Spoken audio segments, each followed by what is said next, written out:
Parker Solar Probe will be as close as 6 million kilometers of the Sun's surface. That's 8 times closer than any other spacecraft has ever come before. Just for comparison, the Earth orbits around the Sun at a distance of 150 million kilometers. So 6 million kilometers? That's pretty close.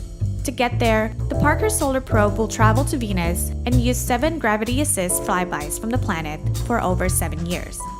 With each Venus flyby, the probe will get closer and closer to the Sun, well within the orbits of Mercury. During the entire mission, the spacecraft will make a total of 24 complete orbits around the Sun, studying it from every angle, analyzing sunspots, solar flares, solar storms, and solar particles. As it approaches its closest point to the Sun, the front of the Parker Solar Probe's solar shield will be facing a boiling 1,400 degrees Celsius and will travel at approximately 700,000 kilometers per hour. To withstand the heat from the Sun, the probe has a 4.5-inch thick carbon composite shield and has solar arrays that will retract and extend as the spacecraft swings towards or away from the Sun. The probe has 4 major instruments that will gather data from the Sun and its environment. The Fields experiment will measure the electric and magnetic fields and waves around the Sun.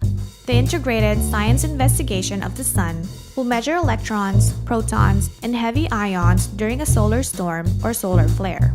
The Wide Field Imager for Solar Probe will take pictures of the corona and the inner heliosphere. And the Solar Wind Electrons, alphas, and protons will measure the velocity, density, and temperature of the particles in the solar wind. The mission was called Solar Probe Plus, but in 2017, it was renamed after Eugene Parker, who was an astrophysicist and a professor at the University of Chicago in the 1950s.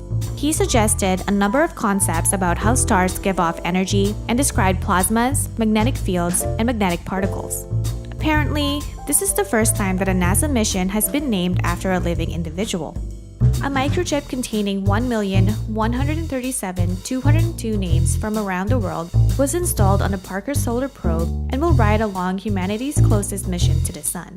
Understanding the Sun, how it behaves, and how it affects the Earth will give us more information to understand major space weather events like a solar flare or a solar storm that could potentially harm our planet. Thanks for watching, and keep looking up.